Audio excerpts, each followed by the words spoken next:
8 exotic फूलों वाली बेलों के पौधे जो आप कटिंग से लगा सकते हैं इस बरसात में। मतलब आपको एक पैसा खर्च नहीं करना है, लेकिन एग्जोटिक महंगी वाली बेलें ना आप आसानी से कटिंग से उगा सकते हैं, उसमें अपराजिता नहीं है। तो इस पौधे को हम एग्जोटिक में नहीं लेंगे।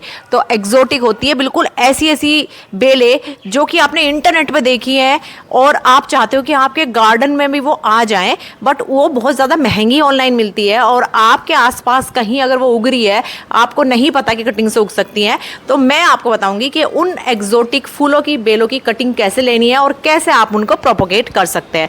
तो चलिए वीडियो शुरू करते हैं।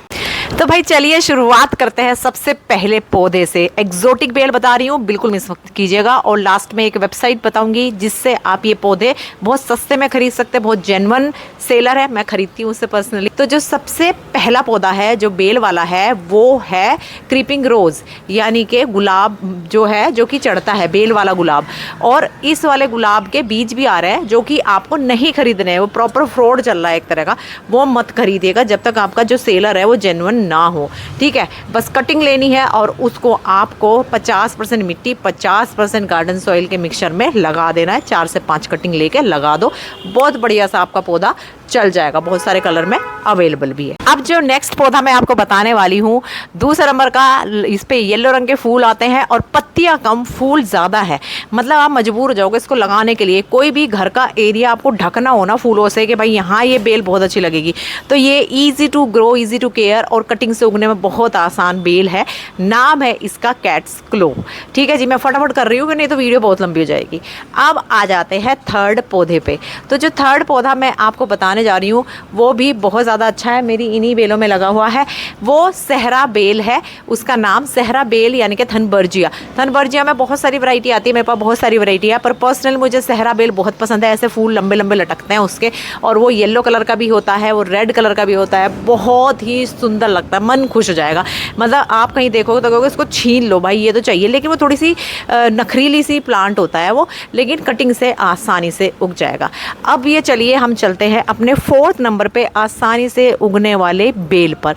तो और जो सुंदर भी बहुत लगती है, और बेचारी को सिर्फ एक दिक्कत है जो कि मैं आपको बताऊंगी। मैक्सिकन फ्लेम वाइन, ऑरेंज रंग के फूल आते हैं, बहुत ही सुंदर सुंदर से फूल है। आपको मैं दिखा रही हूँ स्क्रीन पर, ये देखिए कितने प्यारे इसके फूल है, बहुत सुंदर लगती है। लेकिन इसको अगर आप इर्रेगुलर वाटरिंग करेंगे तो भाई इसकी पत्तियां बर्न होने लग जाती है, सूखने लग जाती हैं। तो इस चीज़ का आपको बहुत ही ज़्यादा ध्यान रखना है। जाते हैं 5वीं बेल पर। एग्जोटिक बेल है भैया, तो ये है कृष्ण कमल। कृष्ण कमल पे बहुत सारे कलर मिल जाएंगे, 600 से ज़्यादा वैरायटी है, लाल, पीले, सफ़ेद और नीले, पता नहीं क्या फलाना ढिमकाना। तो आप ना वो कोई सा भी जो भी आपका पसंद का हो, जो भी आपको फ्री में दिख जाए, उसकी कटिंग लेनी है। 3 से 4 कटिंग लेनी है।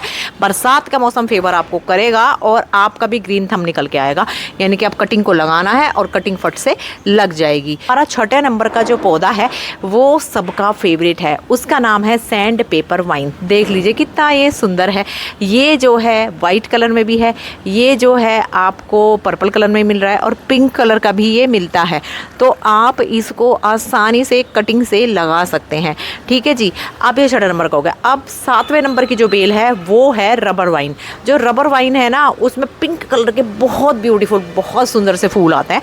इसको भी आप कटिंग से आसानी से उगा लेंगे, और नहीं उगा पाएंगे तो सेलर का नाम मैं बताऊंगी, वहाँ से आप खरीद लेना। हमारी जो बेल है ना वो आप सभी की फेवरेट है, और वो जो बेल है वो है बोगनविला की बेल। बोगनविला तो कटिंग से बिल्कुल ही ईजिली उग जाएगी।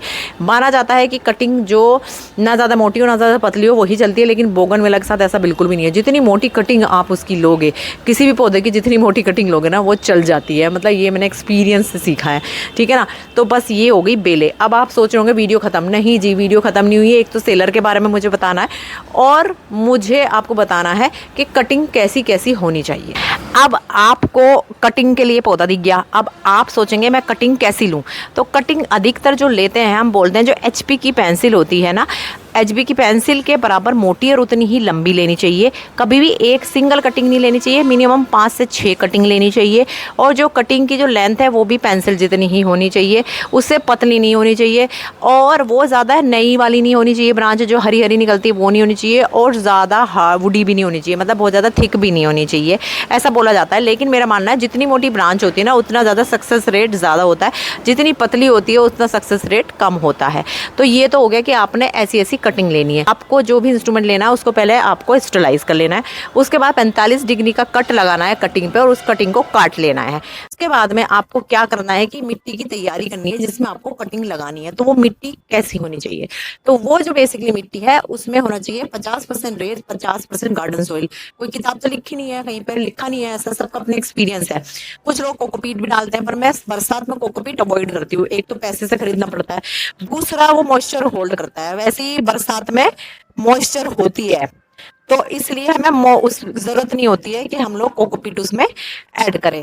उसमें नीम की खली जरूर मिला लो, ठीक है, या फिर फंगीसाइड का पाउडर जरूर मिला लो। कटिंग लिए ना, कटिंग की टिप को आप या तो रूटिंग हार्मोन खरीद लो उसमें डिप करो, नहीं तो आप उसको फंगीसाइड में डिप करो और उसके बाद उसको आप लगा दो।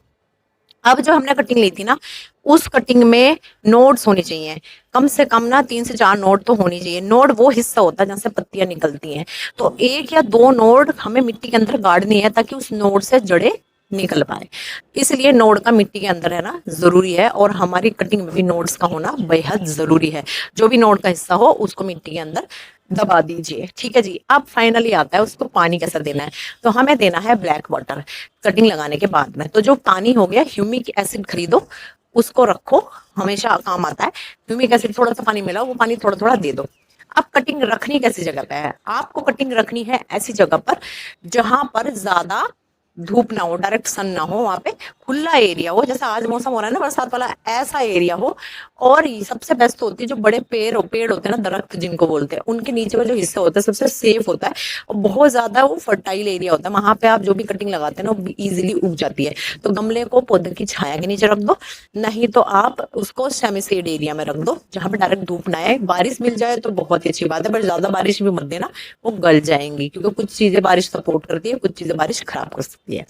तो अब मैं बताने वाली हूँ आपको फाइनली जो डीलर है, सेलर है, उसका नाम। तो गार्डन का नाम है होमली फील गार्डन। आप वहाँ वेबसाइट पे जाके खरीद सकते हैं, चेकआउट कर सकते हैं।